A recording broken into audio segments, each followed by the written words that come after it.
What's really adorable back here with Ace Attorney, Spirit of Justice. Now, I need to vent for like 20 seconds. Just give me can I have 20 seconds? I cannot begin to tell you how many times I checked the recording before episodes 1 and 2. It was like at least 3. I recorded it, I booted up the game, I changed the resolution a bunch around, I turned VSync on and off and off and off, and then I started the game, and I exited the menu, and I reloaded the game, and then I stopped recording, I re-recorded. I did all this stuff to make sure that there was nothing that could possibly screw up the recording before we started, because I knew how important this was. I've already passed 20 seconds, haven't I? And all of the test recordings were fine. And then I got into the game, and that recording was fine. Until 15 minutes into that first recording, I went, I just want to check to be absolutely sure it's recording. And then I stopped recording and turned it back on. And only then did it decide to mess up. And somehow it also stayed messed up for the episode 2 recording, which doesn't make sense because I stopped recording in between that as well. I could not get it to bug out that way, again, no matter what I did. I tried having everything in the same settings I did when I started re-recording. I tried, I get all the same stuff, turning VSync on and off, turning the resolution up and down, making it windowed, borderless full screen versus windowed. Nothing I did could make that bug happen again. So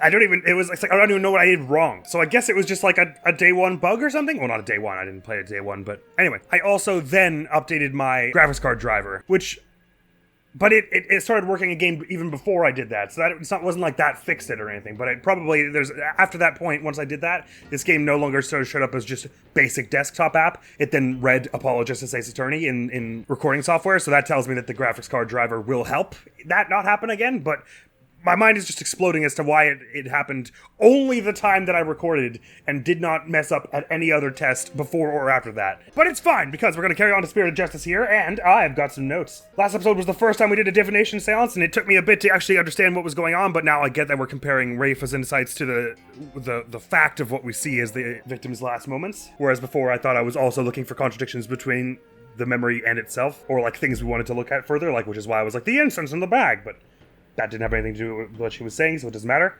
It might matter later. One note I don't know if it was that there was a slow zoom on her face in the cutscene, or the fact that she's so over the top, filled with like mirth and glee at the thought of murdering a child. But I feel like Rafa's zealotry is played up to the point that like she's probably going to be a sympathetic character later on. Maybe I'm totally wrong, and she's just a heartless, evil person the whole time. But it seems so like in your face, hate her, she's evil, that like I'm like, there's gotta be more to that, right? That's just writing. It's suspiciously unnuanced for Ace Attorney. Not that it's terribly like it hasn't happened before, I guess. Like Franziska von Karma never really has a moment where it's like it turns around and it's like, oh, she's a good guy, but like she's not the worst all the time, you know what I mean? And the other note I had was that there's on the divination seance devotion dance thing, awesome animation and choreo, you might even call it, because I imagine that was mocapped. It looked too smooth though to be done by hand, but if it was done by hand, it was done by hand very lovingly. Anyway, we've just come up with reasonable cause to doubt the validity of the divination seance as proof that Albie was the murderer. And in the 20+ years since the DC Act went into effect, such a thing has never occurred. To be honest, I didn't want to believe it either. But with his life on the line, the defense pointed out an inconsistency, and it is our duty to scrutinize it to the satisfaction of the law. You dare go against the royal priestess, you non-believer? No, my faith is as strong as ever, but I have a duty to make a fair ruling in this trial. If you insist on interfering with that process, your benevolence, I'm afraid I must request your removal from this courtroom, royal priestess or not. What? I'll have you know, your benevolence. Please acquiesce in this, your benevolence. Yeah, I mean, really, slow down, you're gonna get yourself beheaded. Now I'm worried about you, gleeful child murderer or not. If looks could kill, I won't forget this offense, barbed head. I do not admit defeat. I won't. Bailiff, please see her benevolence out. Well, you say, wait. He said if you insist on interfering, you could also just calm down and then you won't have to be thrown out. But alright, pout about it. That'll fix everything. Your Mitom will face to retribution in the Twilight Realm. The demons there, they'll pluck the barbs right off your stupid head. I hope your suffering will be super duper painful. And I hope they throw you into a lake of burning fire, yeah. I wonder if this will change the people's public perception of this totally level-headed ruler. I guess she's still just a teenager after all. Now then, defense. Mr. Light, was it? That's Wright, Your Majesty. Phoenix Wright. Oh, of course, Mr. Wright. My apologies. Well, now that we have this newly uncovered fact, I suggest we proceed with arguments. Thank you, Your Majesty. Yes. But do not misunderstand me. This doesn't mean I trust you completely. In fact, your health should stay low, even though we've proved that her benevolence was being, completely unreasonable and lying her ass off. I'll be keeping a close eye on you, so don't even think about lying to this court. I understand, Your Majesty. Maybe now we can finally run a real trial. Arguments, Your Majesty. Very well, I accept your challenge. You shouldn't take it as a challenge to be asked to do your job. What's with him? Oh, the look on your face, Mr. Wright.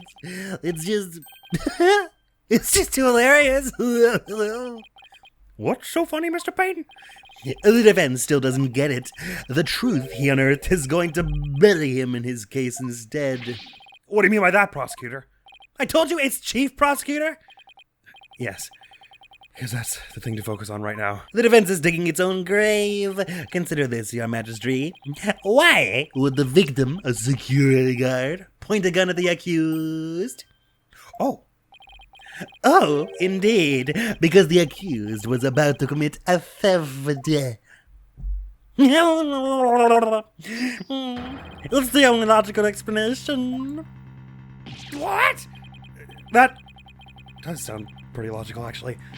It doesn't help the accused situation at all. If anything, it makes him look even more guilty.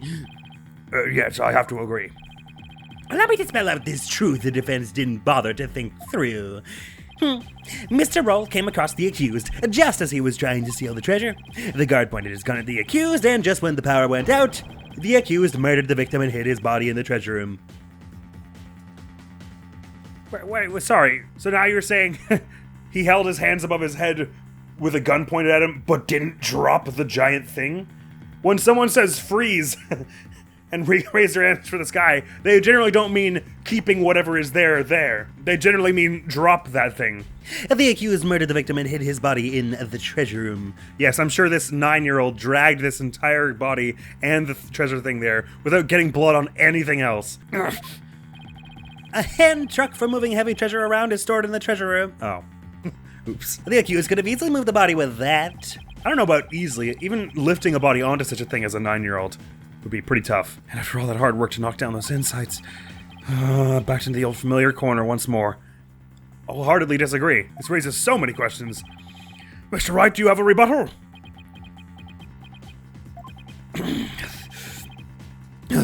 I'm drawing a total blank here. I hope you're ready to climb that scaffold.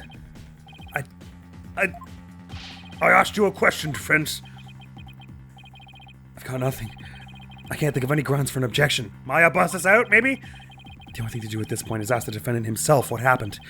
But I don't know if Albie will cooperate with me or not. But then if he lies, you can pick that apart too. It's better than nothing anyway. Albie. Will you tell us what really happened? You don't have to say anything, accused. Volver is evil trap and you'll only dirty your own soul. Albie, you have to tell me the truth. I can't help you unless you do. Mr. Wright, I'm sorry. Why? Why won't he trust me? Is this it? Is this the end? For both of us? I'm sorry.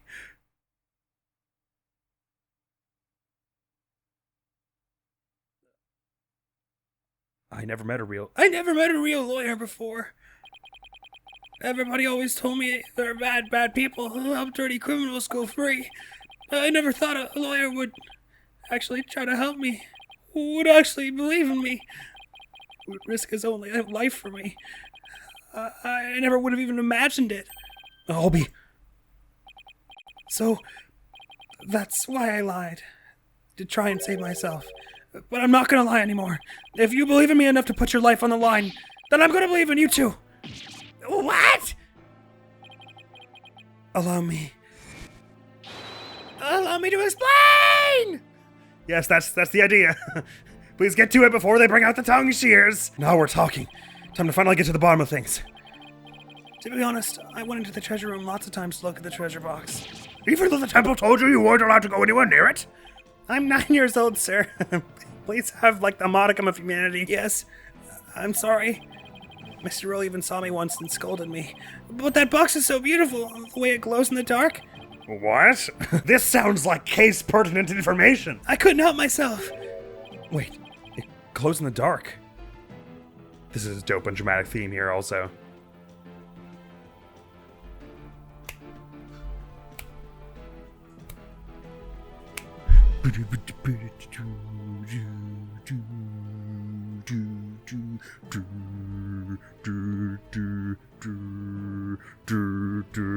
Sounds like proper first phase of a JRPG final boss music. Oh, is this game's like tell the truth theme? That's dope if so. Wait, it glows in the dark? That's right. It's covered this special... Oh. Well, strike 3 for it's probably a replica of the one we have here then, because the power just went out and you couldn't see anything. I think I'm starting to get a picture that this is like, that's the second clue that this is not the real box. Or that this is not the real box. I knew it looked suspicious when they made this panel clearly visible, even though it's sort of on the side. That's right. It's covered in a special mineral called fluorite that makes it glow. It's absolutely breathtaking. It's really a shame they don't put it on display for the public. Can you imagine how many people would go on night tours of the temple if they did? If only he applied such passion to telling me the truth earlier. Phoenix, he just told you, he was like, he put all his faith in you because his whole life he'd been told something different. Have a little compassion. The murder weapon, it was forced open and its contents were stolen, glows in the dark. I hope you get a chance to put that against the whole blackout sometime soon. Also, it would be nice if we had this diagram in the court record, but they haven't given it to us yet. On the day of the incident, I was on my way to the treasure room again, when I ran into Mr. Roll on the Great Stairs. So those were not the treasure room stairs in the seance vision? No, they were the great stairs that connected the hallway. Makes sense. The vision wasn't clear enough to show us what was at the top of the stairs. And you probably, if it was glow in the dark, you would have seen it, like the glow bouncing off the walls or whatever. Temple diagram added? Oh, we finally do have that now. All of a sudden, Mr. Roll drew his gun and threatened me with it. I quickly put my hands up. Mr. Roll, he acted so scary. For some reason, he had his scarf over his mouth. I couldn't read his expression at all. Just then, the power went out, so I took that chance to hightail it out of there. I ran for my life.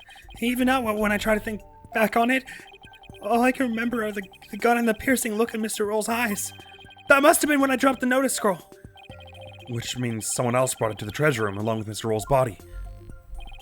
Did Mr. Roll say anything to you when you ran into him on the stairs? And we know he died like right after the power went out and Albie bolted. Although it's interesting that none of the sounds you hear are footsteps running away. If he did run. I guess he didn't necessarily cut and run like immediately. Did Mr. Roll say anything to you when you ran to him on the stairs? What is it, Albie? I have no idea why, but he asked me a strange question. Did you steal it? He said. What? I'm sorry. I'm sorry I didn't say all this before. I didn't think anybody would believe me. I still don't. A grand speech. One that confirmed my suspicions that you were the thief. Objection! It's possible the victim simply misread the situation. Yeah, it doesn't confirm anything. It's just what Patrol thought. Objection! Where there's smoke, there's fire, as they say. The victim must have had a good reason to be suspicious of the accused. Why does every new piece of information have to seem so incriminating? Because it wouldn't be a game otherwise. Shadow! What do I do, Shadow? And what better reason to suspect the boy than seeing the treasury box in his hands? Is Shadow the name of something he's got in his bag, maybe? Or maybe it's the name of some kind of god around here. In the course of his rounds, the victim must have noticed that the treasure had been stolen. And then, just after that, he ran into the accused, Albie Ur'Gaid. Why would Albie be going back to the treasure room if he already had the treasure box? And also, how could you conceal such a thing? If he was holding it above his head, the question, did you steal it, would not be necessary. So obviously the treasure box was not visible to Patrol, and it wouldn't have fit in that tiny bag, and there's no reason Albie, if he was the thief, would have returned to the crime scene. This could not be better for Albie as far as I'm concerned. This line of reasoning the prosecution's got here. No, that's not what happened. Therefore, the one who stole the treasure and killed the victim can be none other than the accused. Wait, how? Why would? Oh, he's got a dog or something. That's what was in his bag. This must be Shadow.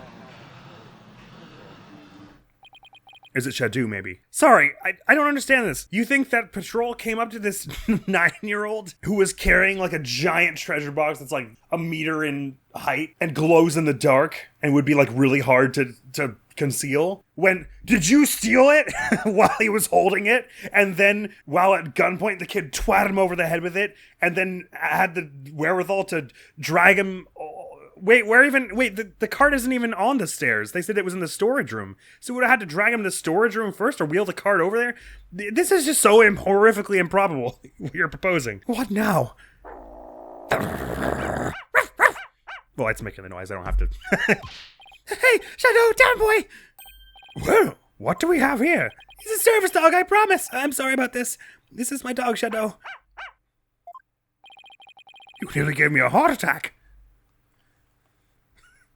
You don't get to say that when you just threatened a child with tongue removal and beheading, you outrageous buffoon. And also, it's the cutest dog ever. So that's what was making his bag move. I wonder if that has something to do with the murder as well. Can't you quiet that yappy mutt down? Shadow says that Mr. Roll made a mistake. You can understand him? I don't think that's admissible in court, sorry.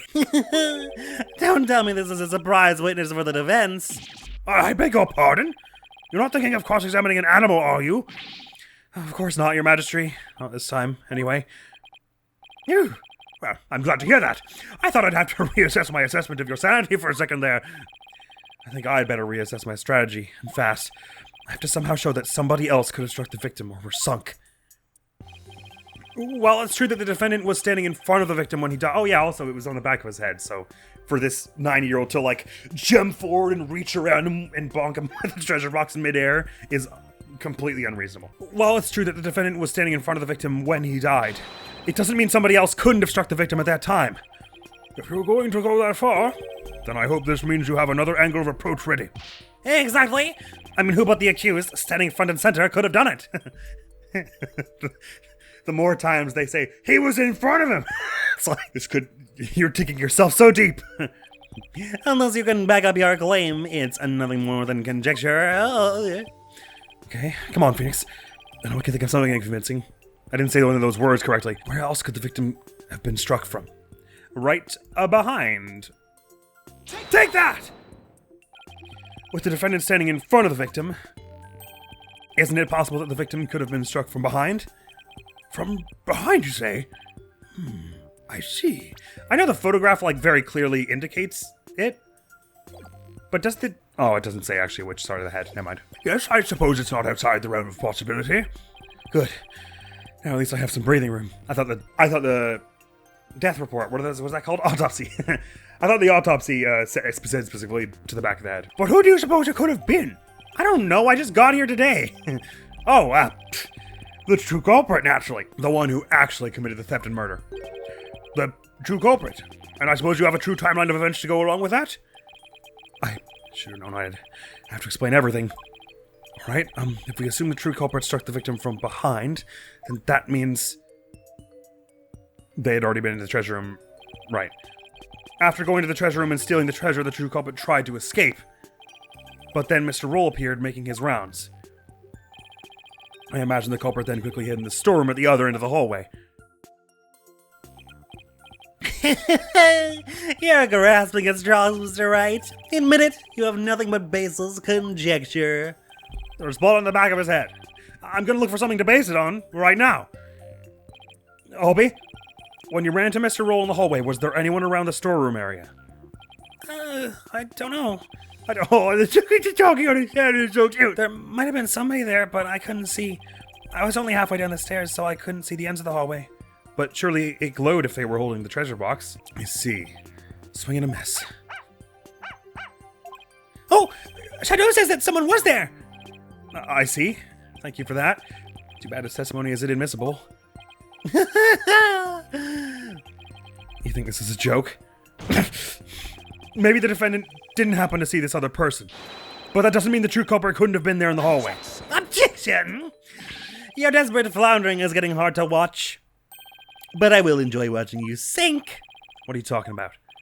That was so gangster. Why did I say it like that? What you talking about? What are you talking about? Unfortunately for you, only the accused and the victim were there in that hallway at the time of the incident. According to? There was a security camera during the blackout. How can you continue to make that assertion? Because there was a witness, a very reliable eyewitness, that you neglected to bring up until now because they're the real killer. What? Your Majesty, the prosecution would like to call its witness to the stand. Let's dance, killer boy. Calling an eyewitness to the stand, It's been decades since that happened. And unlike the defense's witness, you can rest assured that there are no pets involved. I don't know that this is my witness, exactly. Or I suppose I did call him to the stand, kind of, didn't I? That was a low blow. Very well, I'll allow it. And now, for something we've not heard in quite some time. Bring the witness to the stand. Oh yeah, this is the killer. Oop. Oh, cool, they get all, like, 3D intros and everything as well. He's caught like a sitar or something. Witness, please state your name and occupation. What? Pees'lubn Andistan'dhin? And I stand in? And I stand in. And I stand in what? Pees'lubn Andistan'dhin's the name. I'm like the temple's head monk, can you dig? I could, if I were so asked. Oh, if it isn't Instructor Andistan'dhin, you're the eyewitness. Instructor? Not only is Mr. Andistan'dhin Temple's head monk, but he's also a renowned Damalin expert. Sorry to have to ask, but, what's a Damalin?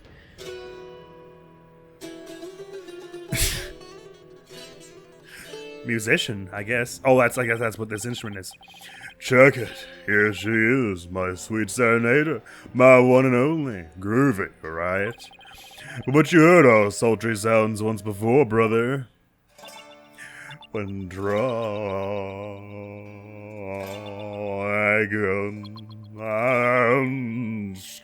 tiger battle.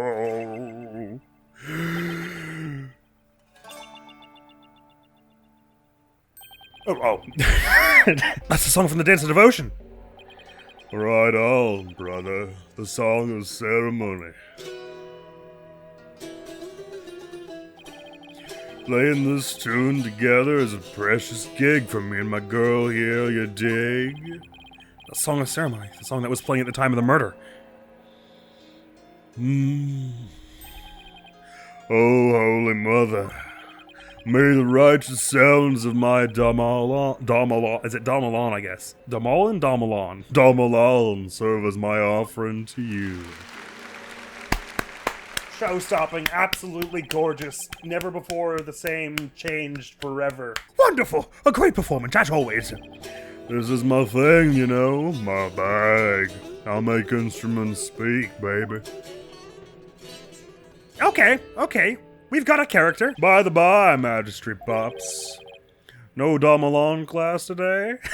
That's what he was late for? No, I'm afraid this trial has gone into overtime, thanks to the lawyer over there. Well, if he was here in the gallery, then surely that means he wasn't at the class either. The class the judge wanted to attend was a Damalon lesson? Well, you know what they say, baby. Never trust the lawyer, man.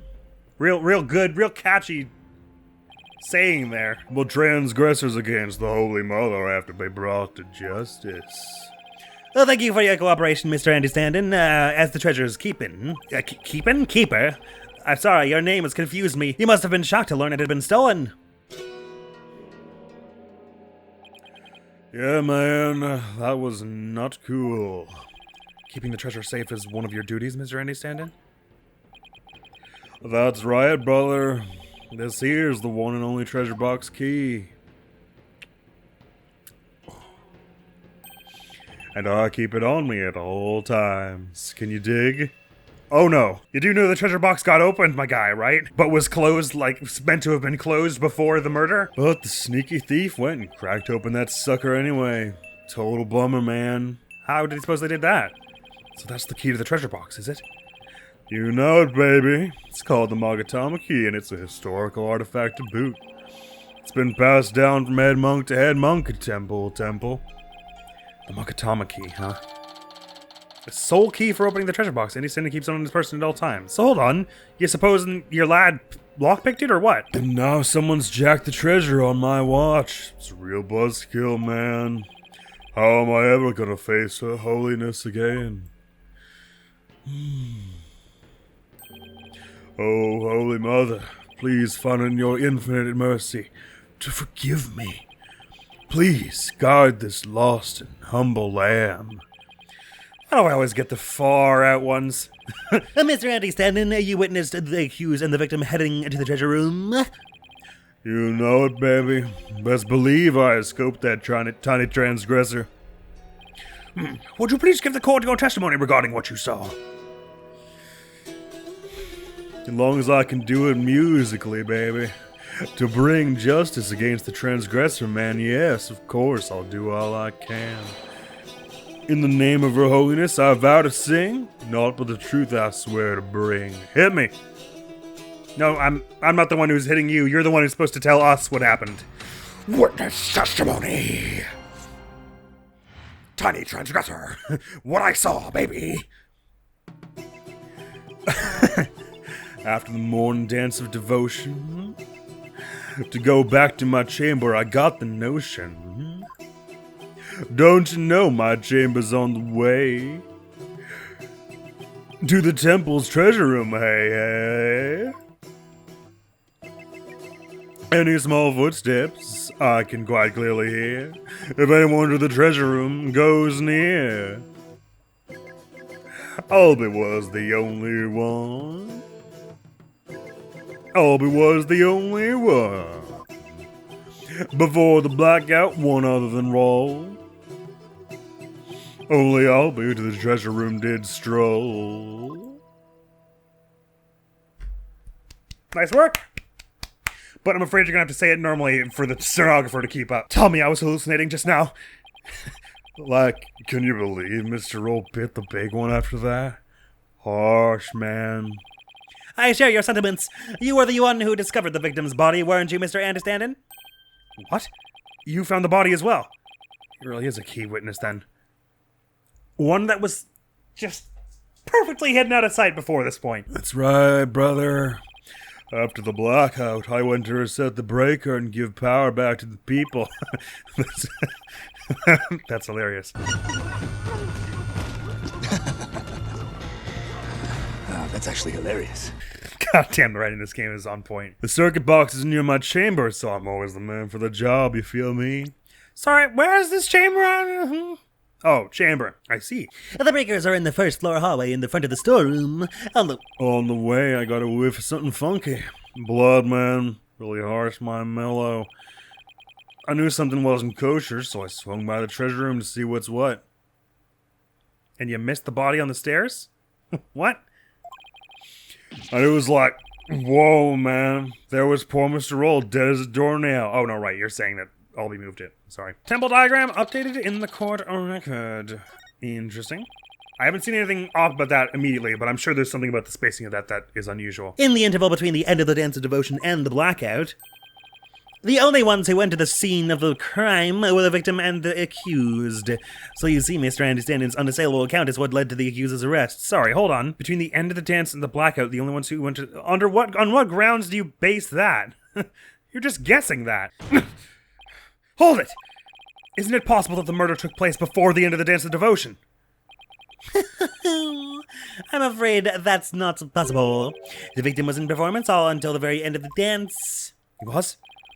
Would you like some proof? How's this? A photo of that morning's Dance of Devotion taken by a tourist? Why? What graceful dancing.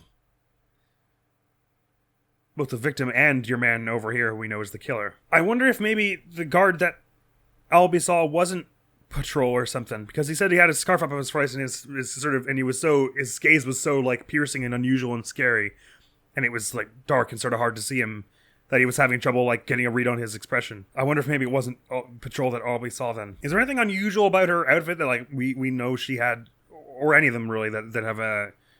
I don't see anything unusual about any of them. It looks like the only information I can really have from this photograph is that all three of them were here when this photograph was allegedly taken in the morning. Nothing else stands out to me too much at the moment. I can almost hear the sound of Mr. Andistan'dhin's Domalon instrument now. Payne's right. There's Mr. Roll on duty. Never underestimate the incredible pain. So in addition to Rafa's insights, he had backup evidence lined up too, huh?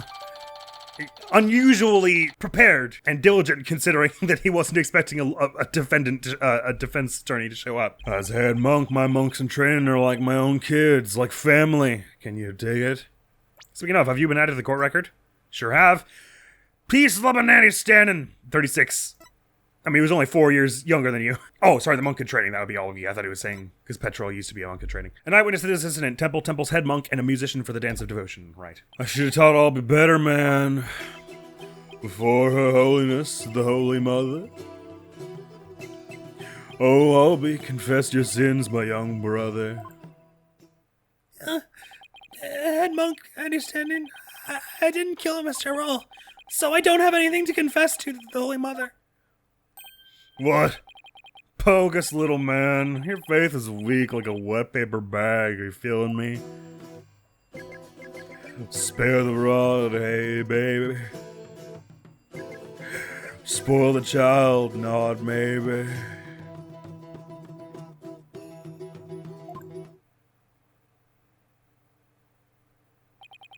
Her Holiness is magnanimous, son. If you confess your guilt, she'll forgive you in the Twilight Realm. I don't suppose she could forgive him in this realm first. Defense, please begin your cross-examination. Okay. Let's get through this one. Cross-examination. This is the first cross-examination in this episode. Man, there was a lot of, exposition in this episode so far. What I saw, baby. Okay, so after the moment... let me just wait till I can fast-forward through it all. See what Phoenix says at the end. He's probably going to tell me I need to push on this, because nothing of it speaks out to me immediately. I didn't notice any inconsistencies in his testimony. It's like I'm going to have to press his statements to draw out more information. I thought the same. Okay, let's see which one strikes as the most interesting. I got back to the chamber... After the morning dance of devotion, I went to the back to my chamber. My chamber's on the way to the temple treasure room. Any small footsteps I can pretty clearly hear. Albie was the only one before the blackout. Other than only Albie was the only other one to go into the treasure room. This footsteps thing sounds really important. Hold it! Even from inside your chamber, you can still hear what's going on outside. Temple's groovy old building, built from Mother Nature's finest. You can hear a pin drop through the wooden walls, you dig? In an old building like that, I guess the walls must be pretty thin. And yet, no one else heard the commotion of the murder. And that's how Mr. Andistan'dhin could know the culprit's movements. It's all thanks to the Holy Mother's divine protection. Right on, my man. I dedicate this testimony to Her Holiness.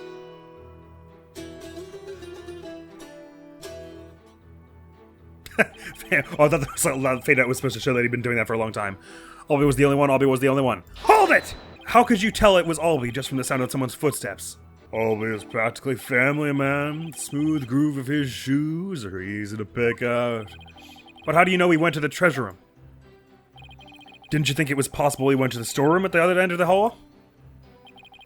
No way, man. I saw him with my own two eyes. Well, did you see him or did you hear him? Which one is it? You saw him. In the treasure room. This you can believe. My peepers peep the sneaky sneak, Albie. And tell us where it is you stood when you saw the accused, if you would. Little pitchy, man, little pitchy. When I heard the footsteps, I looked out the window. What? How the hell has this gone unmentioned until now? From my window, I can see the window of the first floor hallway across the courtyard, dig? And through that window, I saw Albie walking into the treasure room. Should I have him add this statement to his testimony? Yeah! Could you please add that statement to your testimony, Mr. Andistan'dhin? You got it, brother.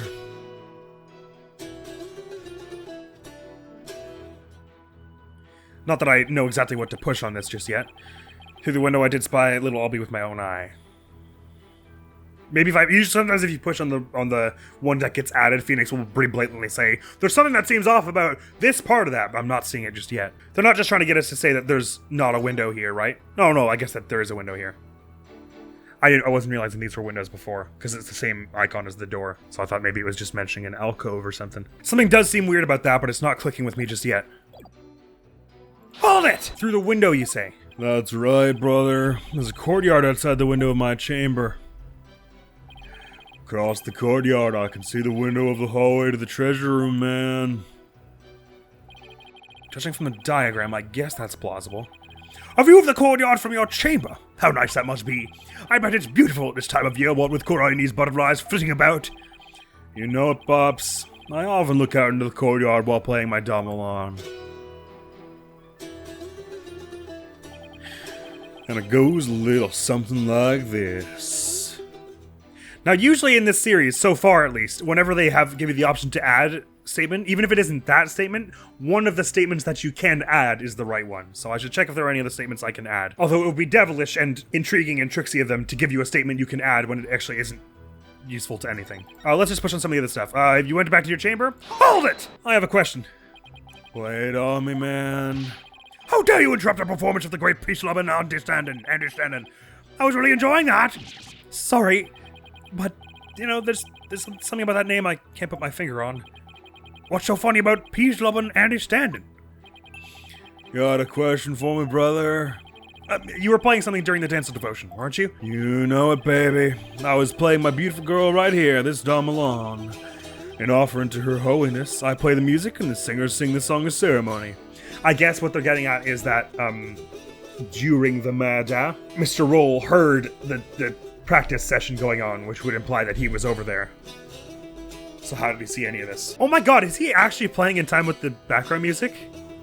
No, I don't think so. But it happens to sync up well at certain points. In offering to her holiness, I play the music and the singers sing the song of ceremony. Mr. Andistan'dhin's playing is the best in the kingdom. He must please her holiness greatly. Now then, could you continue with your testimony, Mr. Andistan'dhin?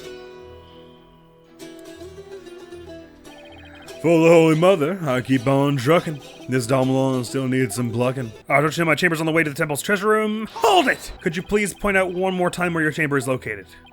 Yeah, man, no sweat. My chamber's on the way from the performance hall to the treasure room. So anyone going to the treasure room would have to pass by Andistan'dhin's chamber. Maybe is what is getting at that he didn't mention patrol showing up, but I don't know that I can specifically put that on anywhere. Give Pees'lubn a chance. Any small footsteps in the quietly here? I already pushed that, which yielded this one. Albie was the only one. Albie was the only one. Did I press this one already? Sure did.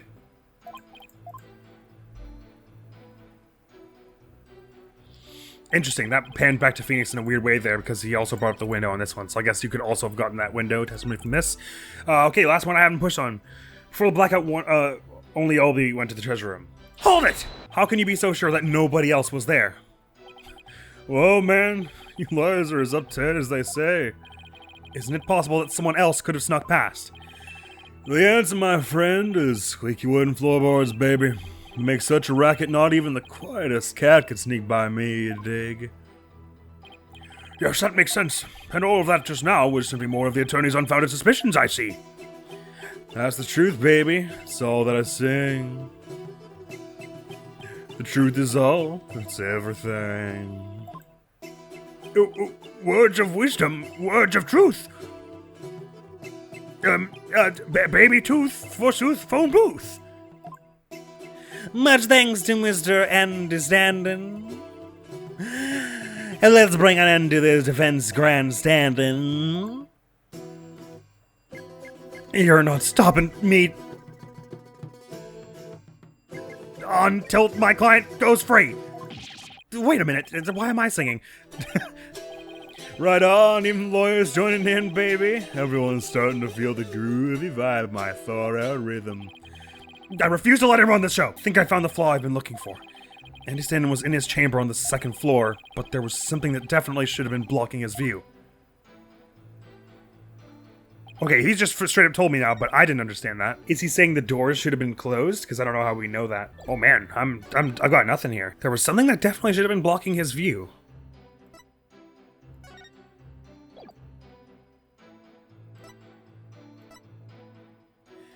Did they So sorry, got it. The shutters. Okay, right. Sorry, I completely forgot about the detail of the shutters. I was just not in my brain at all. Through the window did spy a little obby with my own eye. My mistake. Okay, sorry, that took me probably longer than I should have. Objection! There's something off about that, Mr. Why is this text scrolling so slow? There's something off about that, Mr. Andistan'dhin. My music is off? I'm sorry you feel that way, man. Maybe this vibe ain't top on the charts where you're from. And maybe we'll have to tango with that. Next time on Ace Attorney Spirit of Justice. I'm afraid that's all the time we had for now. Man, only one testimony in this one episode. There was a heck of a lot of important exposition prior to that. And of course, meeting your man here. Oh my god, this person over here looks like they're having a bad time. Is this Winston Payne in the corner here? Oh, I've got some thoughts about this, but this is certainly hitting up and we're doing okay here. I'm moving along slowly but surely. So I better stop this recording so I can record the next part soon. By which I mean in like a minute, right after I'm done recording this recording. Next video on the channel is gonna be some more Fine with Three Houses, our Friend Assassins Only run, but that is all for now. So thank you so very much for coming around to this episode of Ace Attorney Spirit of Justice. It's heating up. Hopefully I'll see you around. Admiral's gonna be out of here now. Peace! What do you mean? She has the dark side and she's gonna resurrect the nearest bonfire?